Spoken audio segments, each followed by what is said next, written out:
This is the Palin Update on SaraNet Radio. I'm Kevin Scholla. This president flying in grieving parents on Air Force One, making them backdrops in his perpetual campaign-style press events. Sarah Palin delivers an incredible speech at the NRA-ILA Leadership Forum. We'll have a recap of the governor's remarks as she continues to fight for our gun rights. He is a two-time World Series champion, a member of the 30-30 Club, and one of the most beloved players in New York Mets history. Former Mets third baseman Howard Johnson is our guest. We'll talk about sports and politics with Hojo, who says most athletes are conservative. Governor Palin calls on President Obama to clear up a report that the Pentagon may court-martial soldiers who share the Christian faith. And just ahead, our latest edition of Steel Resolve with Sarah Steelman. Sarah Palin wowed the crowd in Houston, Texas this past week, the NRA kicking off their annual convention. In just a moment, we'll look back at the governor's speech.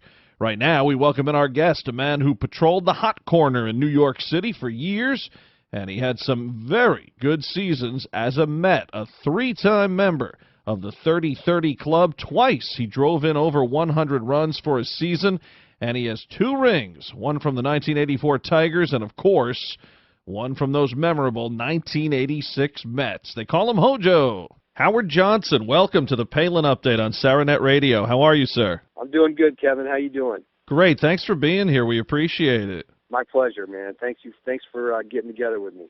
You know, Sarah Palin recently called on Americans to infiltrate pop culture, including TV, movies, and, yes, sports. And while Hollywood may be a little tougher crowd to crack for patriotic Americans, the sports world, I think, is already filled with lots of conservatives. I think baseball more so than football or basketball.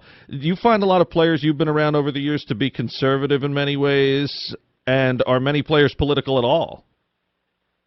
Yeah, I think you know, when you get guys nowadays, you know, with social media, I think a lot of players are kind of afraid to come out and take a stand one way or the other, and you know, but if you know, deep down, you know, players are, I think they're conservative because the principles that conservatism stands for, you know, it's hard work, it's, you know, earning your way, it's you know, the results oriented, you know, type thing. And you know, sports is the ultimate. You know, you have to play your way into a roster, you have to play your way into a lineup, you have to compete, and you have to be the best you can be, or you get passed. You know, you got to figure out something. So I think that those are the good lessons that we get from, you know, from sports.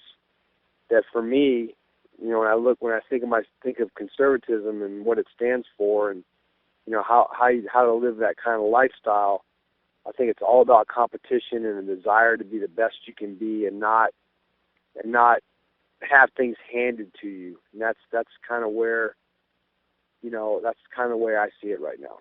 Your heyday as an individual player and as far as your team success came during the Reagan-Bush years and into the Bush-Quayle years.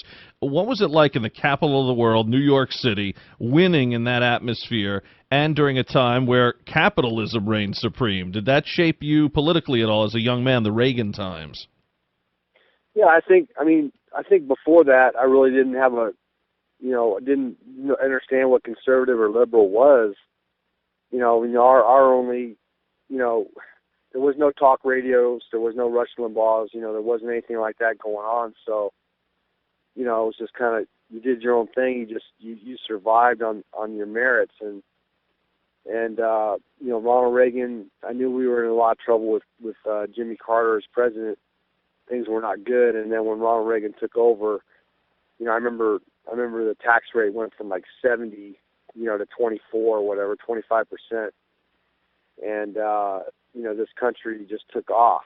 And, you know, I didn't really understand it. I mean, you know, I was just out there trying to play the game and be the best I could be and survive. And there's no doubt that, you know, that time of the United States period, you know, coming out of that depression in 1979 and early 80, I think things were just, the time was right, and President Reagan, was the guy that kind of started that whole thing when he cut taxes and gave people more money, their own money. Who can argue with that? Do players and coaches get into it over politics a lot, or can ball players often put that aside at least once you step inside the lines? Players always put that aside. I don't think anybody, goes to that extent where you're thinking this guy's a liberal, this guy's a conservative. I think that there's people with different views out there now. It's a little bit more out there in your face on TV and stuff. There was no Fox News back then. There wasn't a lot of that, that sort of thing. So you didn't have the vehicles, that you could express yourself or get that opinion. I think people just, automatically just understood the value of hard work, and the value of, surviving and do what you had to do to survive. I mean, I never thought about, okay, what happens if I don't make it? How am I going to live or whatever? You figured out a way. That's what a lot of people don't understand is that, you can't have it handed to you. It doesn't work that way. And even if things don't work out for you, you can make your way any way you can. Somebody said once, the United States is the only place on earth that you can create your own job. And that right there, to me, says it all, because you can make your own way in this world, and the United States is the best country on earth to be able to do that. It's still the freest country in the world. What's been the take on Sarah Palin since she sprung on the national scene from ball players you've been around? Is she well liked? You were a Mets coach during the 2008 campaign. What did the team make of her when she burst on the national scene? Well, we thought she was good looking, that's for sure. But we loved her message, and we were all kind of hoping that McCain would be able to pull it out. And but I think there was some concern on some people's mind, just to be being honest, that they thought that maybe she wasn't ready to be president if something were to happen to John McCain. So I never really thought about vice presidents being essential on the ticket, but I guess if they can make an argument, someone's going to believe it. So that's kind of where I know some guys, questioned it, but they didn't. It didn't mean that they didn't want her to be the vice president. They just questioned that, they didn't know if she was going to be the best one to be the president if something would happen to like a McCain. And then was that something that you had conversations with guys about and were able to maybe tell somebody, about her qualifications?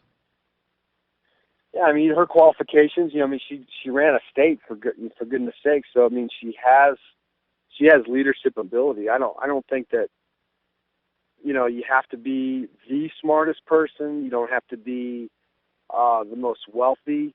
You don't have to be any of those things to be a leader. If you have to be a leader.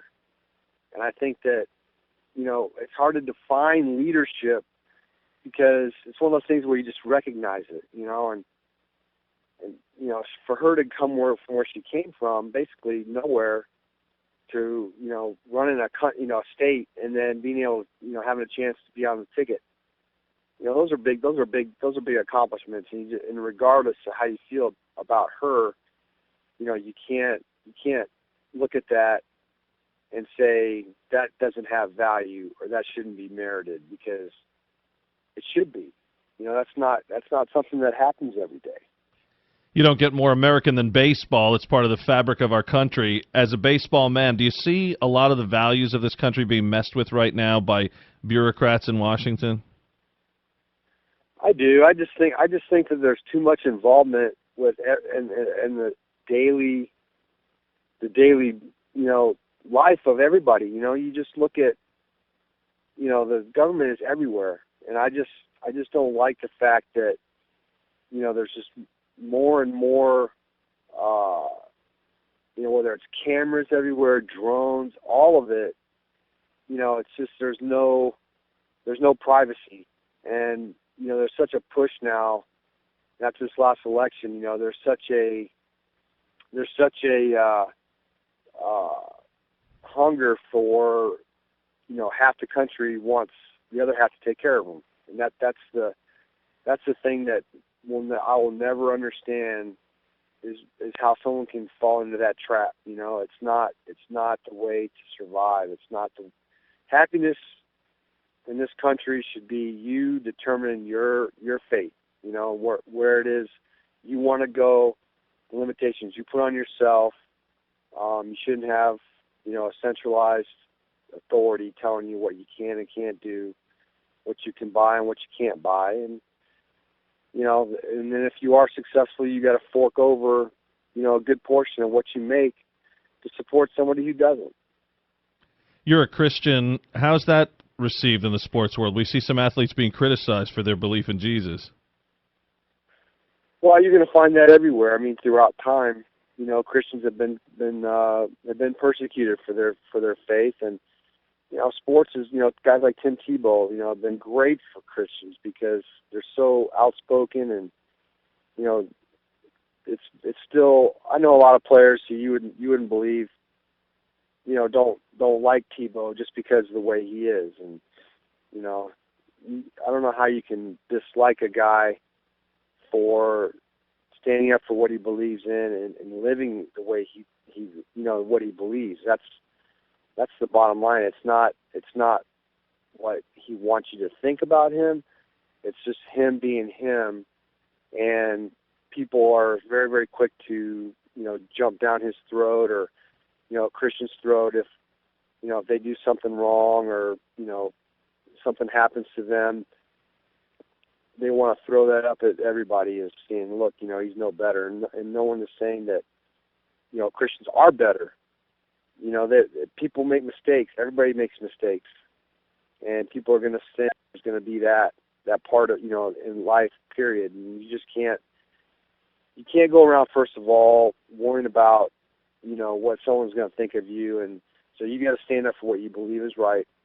You know, if you're a Christian, you need to stand up and do that. And I know we all wish we were better at it. You know, and that's one thing about Twitter that I enjoy, is that I can put my faith out there. People want to listen to me or read what I have to say, or the verses that I post or whatever, then that's their decision, and I want them to, you know, respect me for that and you know, be entertained by what I say about different things. But, you know, most of all, you know, it allows me to, you know, say certain things that, you know, maybe I don't want it in the paper. Maybe I just want, you know, people who are on Twitter that want to see a different opinion about something, you know, they can read it and they can see it for themselves.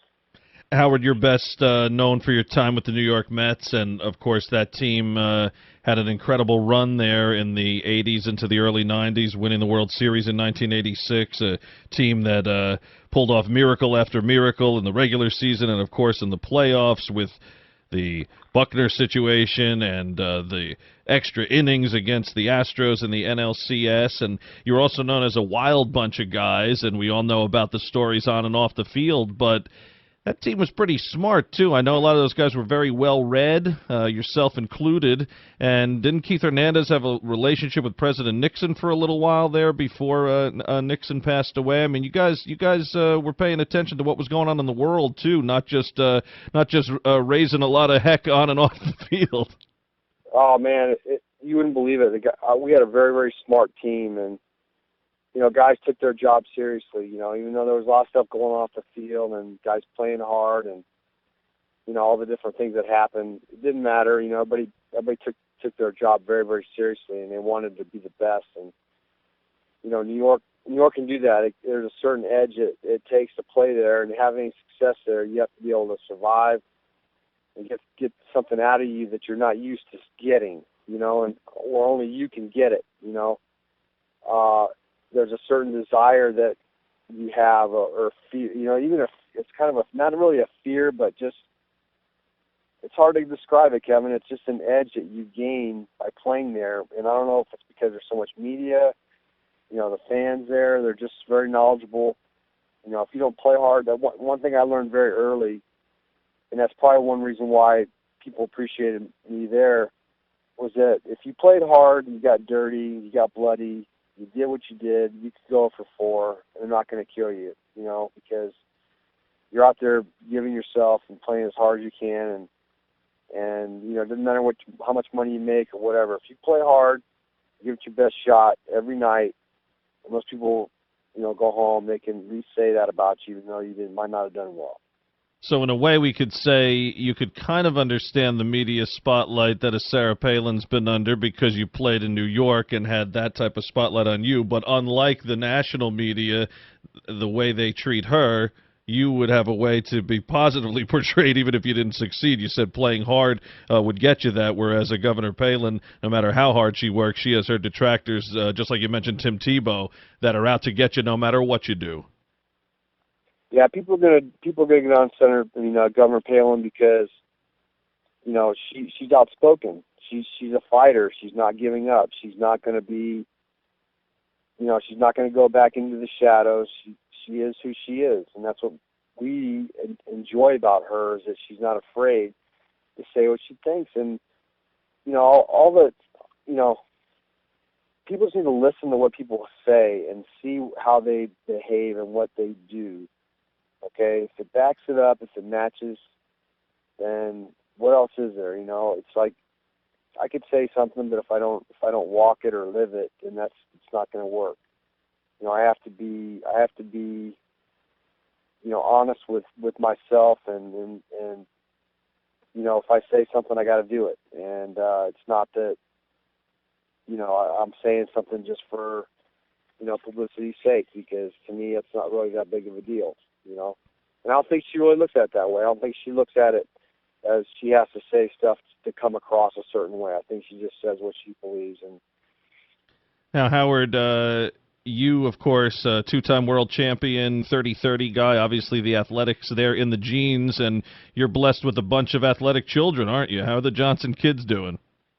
My kids are doing good. My son, Glenn, he's going to be 25 this year. He's playing independent baseball, and he's doing well. And he's a successful kid. He's very smart. He's a math major, and he's going to be successful. And he's learned from my wife, and I. We've raised them as best we can, and I don't worry about my kids. I know that they're going to fight, and they're going to be successful, because that's what they want.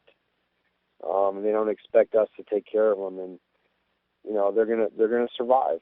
And my oldest daughter just had a baby less than a year ago. I have a grandson now. They live in Nashville. She was a figure skater for a number of years, and has done very well with that. And my youngest daughter's trying to get into the sports world. She graduated from the University of Florida this year, and with a communications degree. So she's a great kid, Kayla, and we're just blessed. My wife and I are so blessed,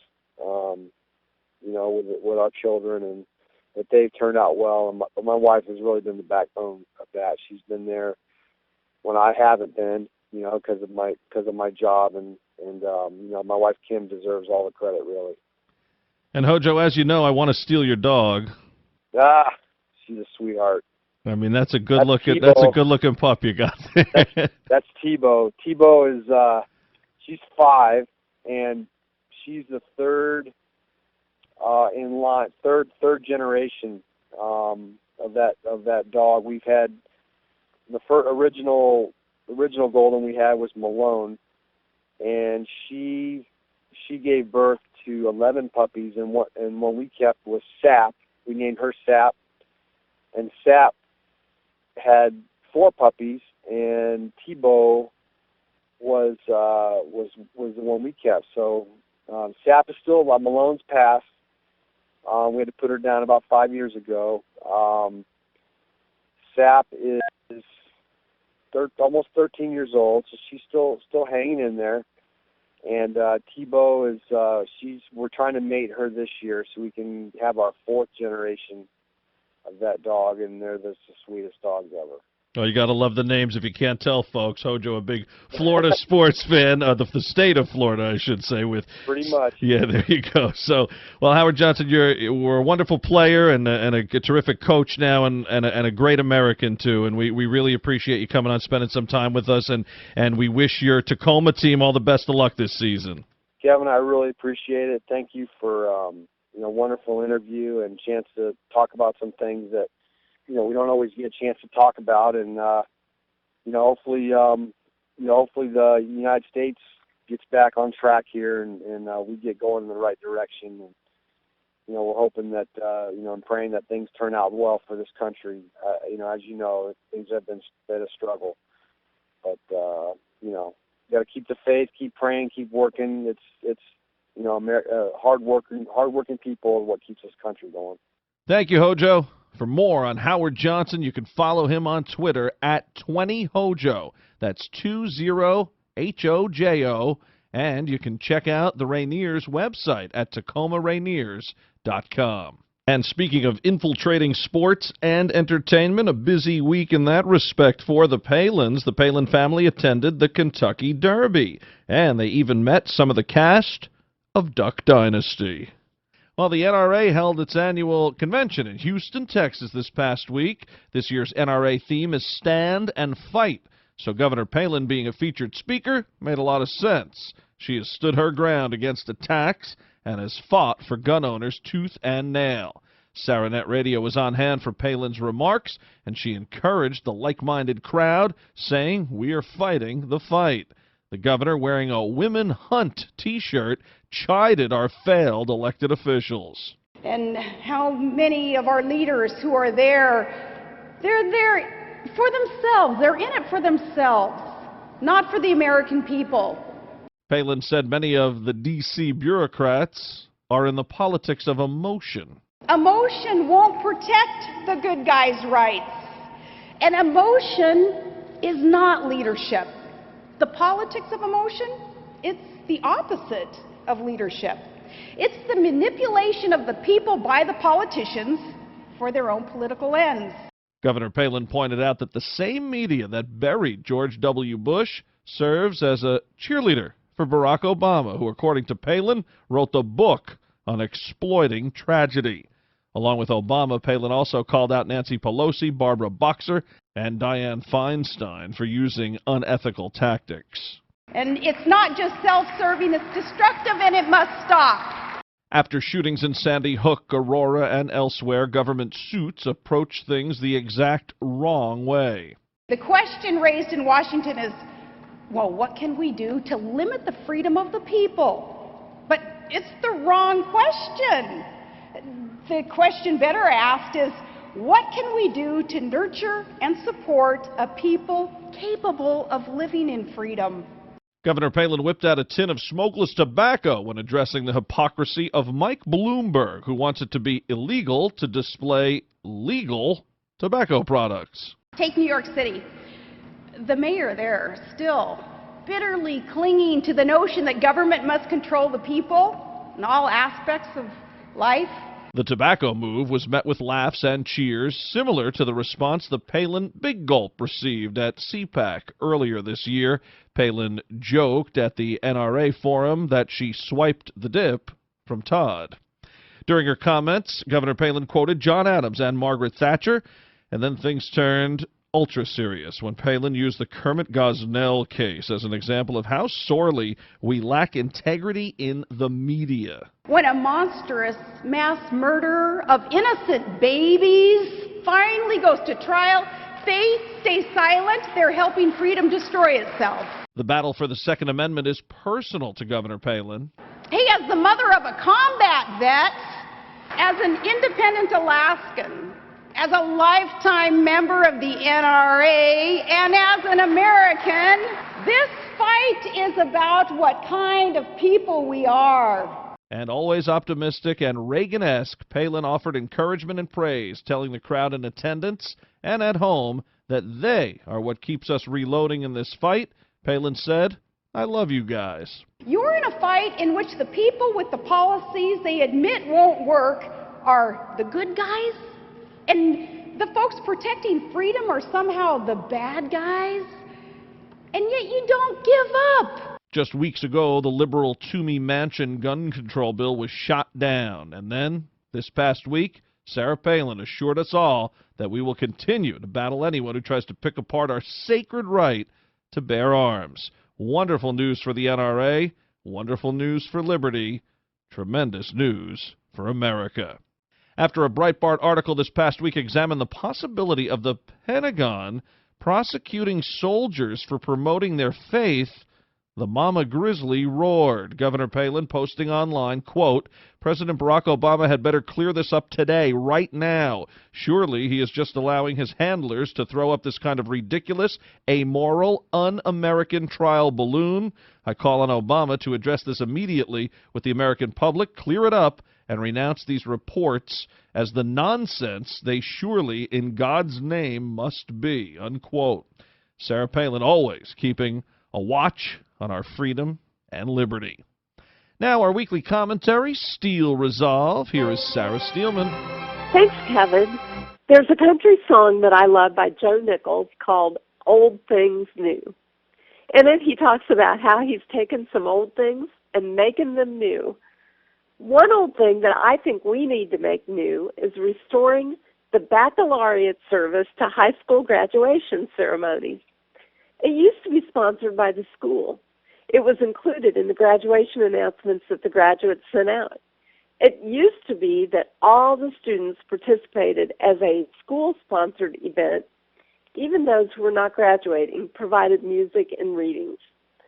Now the public schools won't even allow it on the premises, and they do not sponsor them in any way, shape, or form. Why is it important for the school to sponsor it? Well, for one thing, when it was incorporated into the graduation ceremonies, kids were required to go to it. Secondly, it is important for students to have a sense of higher purpose. It is important to remind them of what is truly important and to give them a sense of perspective. It reminded students that they were spiritual beings and that their lives have eternal value no matter what they do as a profession. Call me old-fashioned, but it has bothered me for a long time.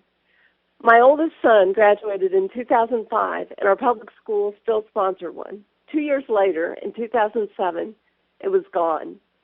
Perhaps we should consider, as Joe Nichols puts it, making some old things new. This is Sarah Steelman for SaraNet Radio. Tune in again next week for another segment of Steel Resolve right here on the Palin Update. And don't forget, the Palin Update, including Steel Resolve, is now on demand and available for download. So just head to SaraNetRadio.net, pick the show you want to hear, and you can listen anywhere, anytime. Well, that'll just about do it for this edition of the Palin Update on SaraNet Radio. Visit SaraNetRadio.net for continuing coverage of Governor Palin. Also, follow along on Twitter at SaraNet Radio, at Kevin Scholla, and at Sarah_Steelman. We're on Facebook, too, so be sure to like SaraNet Radio and like Kevin Scholla. And Palin Patriots, our new feature on SaraNet.net. You can check out some great articles from our panel of contributors, including Martha Zoller. I'm doing some writing for Breitbart News. Go to Breitbart.com and search Kevin Scholla. I want to thank Sarah Steelman and everyone here at SaraNet Radio. Thanks to Howard Johnson, and thank you for listening today.